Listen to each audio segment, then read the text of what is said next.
Hi, my name is Shailah Morris. I am 21 years old. Moi, c'est Charles-Édouard Ligondé. J'ai 21 ans. My name is Quabs. I'm the host and the creator of the Fade podcast. Je m'appelle Félicia, j'ai 21 ans. Je suis étudiante à McGill, puis future maman.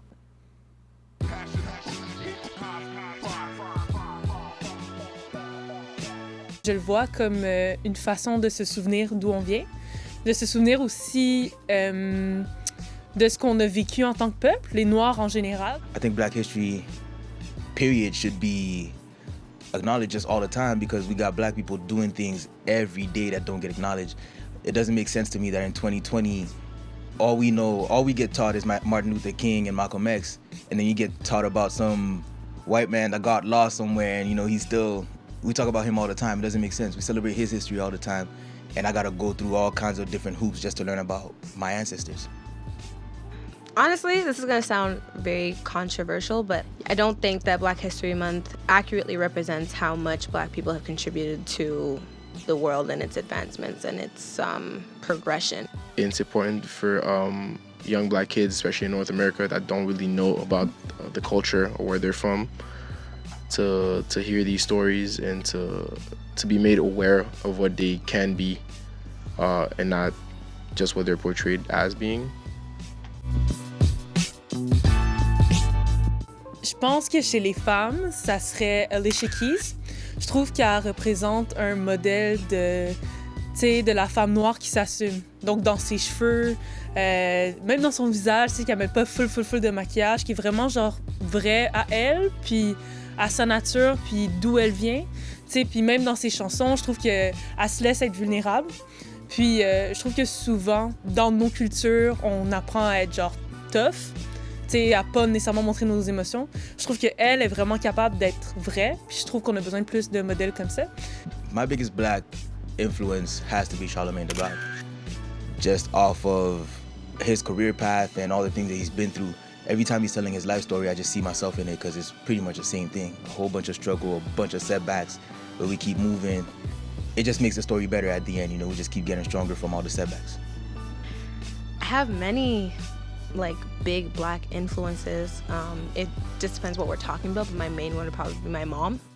I've just learned how to be a strong and very independent woman from her. And I've also been able to see the duality and feminine and masculine energy in her because she was pretty much doing everything by herself. My dad was around, but not as prominent, as she was. So I feel like she showed me the best of both worlds, and it's just shaped me into who I am, trauma and, the good stuff too, the good things that come with seeing that strong figure growing up. My biggest musical influences though would probably have to be Beyonce, Whitney Houston. Yeah, those two come to mind first. So I would say them just because of work ethic and just longevity of all the work that they've put into the industry. It's just very inspiring to me, and that's something that I aspire to do. Shout out à mon grand-père. C'est quelqu'un que j'admire beaucoup. Depuis que je suis petit, c'est quelqu'un que I looked up to. Mon grand-père avait ouvert 2 orphelinats en Haïti jusqu'à ce qu'il puisse plus s'en occuper. Donc, il a donné la charge à quelqu'un d'autre. Et quand il a trouvé un moyen de sortir d'Haïti, d'aller étudier en Suisse, dans le domaine qu'il voulait, retourner en Haïti et travailler vraiment pour aider la communauté haïtienne.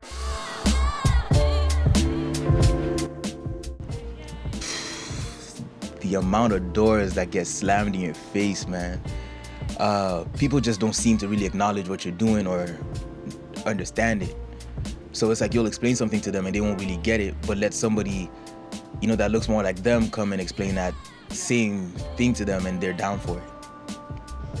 One of the biggest difficulties of being a Black entrepreneur in Montreal is just language barriers, mostly. I feel we live in a very French city, as we all know, and sometimes that kind of holds back the Anglophone, specifically Anglo-Caribbean community, because a lot of us, we went to school in French and stuff, but when we're at home, we ain't talking French. We ain't speaking French, we're talking in either patois, our mother tongue, or English.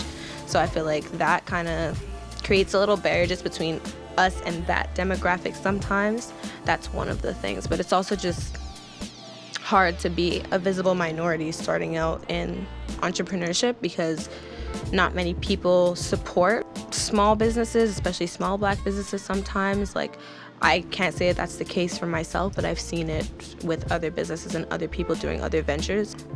Parce qu'on est noir, souvent ça a tendance que comme...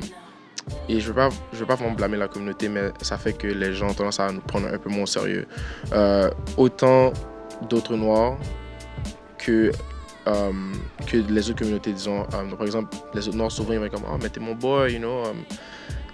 Admettons, si tu veux un produit, ils vont être comme « Oh, si tu vas me faire un discount. » Like, c'est comme non, genre, comme je pourrais, si je peux te l'offrir, of course, parce que t'es mon gars, mais I'm your friend aussi. Il faudrait que comme tu veuilles que je réussisse. Il faudrait que tu m'encourages. Il faudrait que comme, tu veuilles payer le full price parce que tu sais que comme, j'espère qu'un jour, ce que je fais en ce moment devienne mon pain quotidien. Donc ça, c'est quand même une difficulté. Et aussi, généralement, les communautés de l'extérieur, ils nous voient un peu comme « Ah, c'est juste un Black qui fait son petit hustle, whatever. » Mais comme, ils ne prennent pas vraiment au sérieux comme étant des personnes qui veulent bâtir quelque chose. C'est comme « Ah, ça va. » Check, il dit « Oh, donne-lui genre, quoi, 6 mois. » Après ça, il va quitter, il va retourner à son 9 to 5.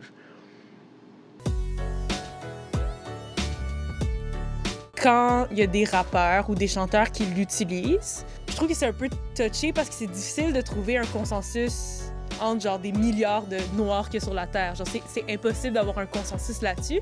Fait que je pense que c'est vraiment un choix personnel. Puis, tu sais, si tu le vois comme quelque chose qui nous unit, tant mieux. Si tu le vois quelque chose qui nous sépare, ben t'as juste à pas le dire. Je trouve que ce qui est difficile, par contre, c'est quand des rappeurs, par exemple, qui font de la musique pour un public qui est majoritairement blanc, qui utilisent ce mot-là.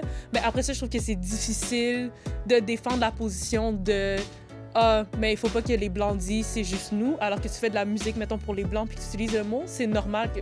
Enfin, tu dois t'attendre à ce qu'il soit répété. Donc moi, c'est juste pour ça que je trouve ça difficile, mettons, pour tout ce qui est relié à la musique. Par contre, dans la vie de tous les jours, je veux dire, moi, personnellement, je suis même pas à l'aise de dire le mot. Fait que si je vois qu'une personne qui est même pas racisée est à l'aise de le dire, genre, pour moi, ça passe juste pas. The N-word in rap music, when it's spoken by Black people, does not bother me at all. I look at it kind of like parsley. It's not necessary, but you just kind of put it on top for the look or whatever.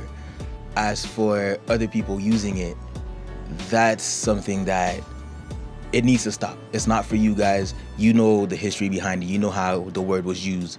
So you got to chill on that shit. You really got to chill on that. There's other words you could use, man. Like, I swear to God, you don't have to use that word. I don't mind the use of the N-word in rap music when we're talking about ourselves. I feel like the N-word is a word that Black people have reclaimed as our own after like it being used oppressively for so long. So I don't have a problem. I know people say like, oh, nobody should say it, but it's like, no, you don't have the power or authority to tell people what they can and can't say when it's, especially when it's something like that where it was openly used by everyone to discriminate against one group. You can't tell that one group now that they cannot use it in their own positive way, or not even just positive, just to refer to one another, like just to reclaim it. Like I said, I don't find there's a problem with it being used in rap music. I use it in my songs to describe other people, to describe myself. Like that's just like how I see it. I understand the other point of view as well though, like, but it's just to each their own. How I feel about other races using the N-word, no, don't do it. Like, period, no. I feel like it's part of the language in the community. Excuse me. So I feel like if rappers, Black rappers use it, it's not really that big of a deal. A lot of them, that's how they express themselves. They don't want to censor themselves. They don't want their message to be changed. So they speak how they actually speak, and they speak about things that they actually know or not. Sometimes they talk about shit they don't know, but it's how they speak. So they decide to use it, or not. Sometimes it's just for because it's what people do, I guess, in rap. Other cultures using it, nah, don't do it, please. It's not. Oh, and it's I kind of get what you mean when you say you shouldn't be telling people not to use a word and everything. I'm like, yeah, but at the same time, it's not your word. You could say fella or ninja. Black people are the culture, in my opinion. So everybody's gonna try to be like us. my whole thing is just learn where it's from. Don't just do it just because. Like I'm not gonna attack somebody for having a certain hairstyle or whatever, but just know where it's from. You know, don't credit it to like Kim Kardashian when she's not the one that came up with that shit. Je trouve que c'est là que ça devient du cultural appropriation. Je pense que quand tu es capable de faire de l'argent sur le dos de d'autres cultures, là, ça devient problématique, surtout quand toi, tu n'as aucun lien avec ces cultures-là. Donc, par exemple, utiliser des tissus africains, c'est des choses qu'on voit souvent. Les tissus africains sont propres à chaque ethnie, puis à chaque pays, des fois aussi. Donc, ils ont chacune une signification. Donc, que tu portes le vêtement puis que tu ne saches pas d'où il vient, je trouve que c'est problématique. Pourquoi est-ce que c'est problématique? Pourquoi est-ce que c'est pas juste un tissu? Pourquoi c'est pas juste une couleur que comme n'importe qui peut mettre? Bien, je trouve qu'il y a un passé colonial, puis un présent colonial encore. Puis c'est ça qui est important de faire, c'est décoloniser nos façons de penser, puis genre reconnaître d'où viennent les choses issues de populations qui ont été colonisées par le passé puis qui le sont encore aujourd'hui. It's annoying as hell because I feel like a lot of people just think like, for example, like a white girl getting braids. It's like, oh, it's just a hairstyle, whatever. It's not that serious. Or a white girl who's like, oh, I want an afro. So she gets like a big poofy wig and all of a sudden her skin is tan and she's actually like Becky from down the street, you know? It's like, no, it's not just a style. It's not just a costume that you can put on and take off. Like this is a reality for a lot of people. And Black people still to this day get discriminated against for their own culture. Word to my guy Alec, parce que c'est pas moi qui a dit ça, c'est lui qui me l'a dit, puis je trouvais que ça avait beaucoup de sens. Black outrage is the best form of marketing. Comment ça s'appelle? Gucci qui a fait le big red lips sur leur hoodie, H&M qui a mis le t-shirt sur le petit gars, coolest monkey in the jungle, little black kid, whatever. Ils savaient tous que ça allait avoir un certain effet. Que ça allait créer du buzz. Et autant que ça peut être quelque chose qui est vu comme... La plupart des gens vont dire « Ah ouais, mais c'est négatif, ça affecte leurs sales et tout. » You'd be surprised. These big companies that do offensive things, they do it for a reason. They know Black people will talk about it, and that's basically free marketing for them. They barely need to do any kind of marketing for it because Black people will talk so much and cause such an uproar that the product sells itself. You know, it's normal. We see it all the time with H&M, Gucci, all these different brands that do all these fucked up things or things that they know they shouldn't do, especially in this day and age, and they'll still do it just because that's free promo for them. Companies that make products to like make Black people mad do that shit on purpose, and y'all need to stop engaging with the shit that they put out because they're doing that shit just to get a rise out of you, and it works every time. You're just bringing more awareness to their brand, to their name, and that's what they want. It's literally a new age marketing tactic just to get people upset so that their name is in circulation, it's in media, so it's always like visible.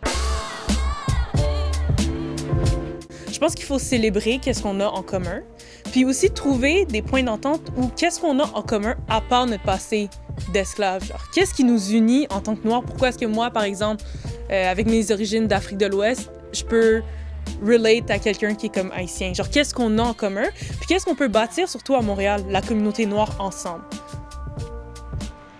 Words of advice for the Black community in Montreal would be to support your local entrepreneurs, big and small.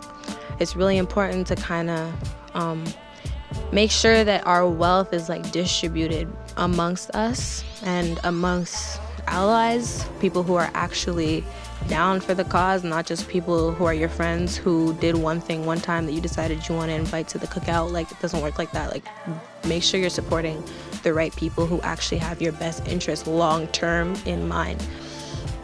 Stay true to yourself. On essaie beaucoup d'être américain, for some reason.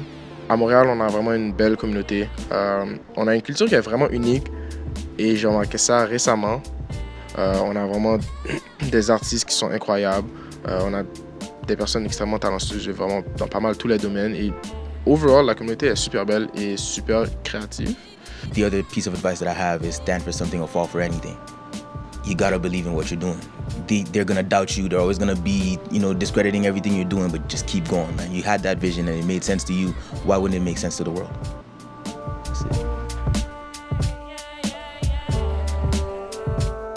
I look at it kind of like parsley. It's not necessary, but you just kind of put it on top for the look or whatever.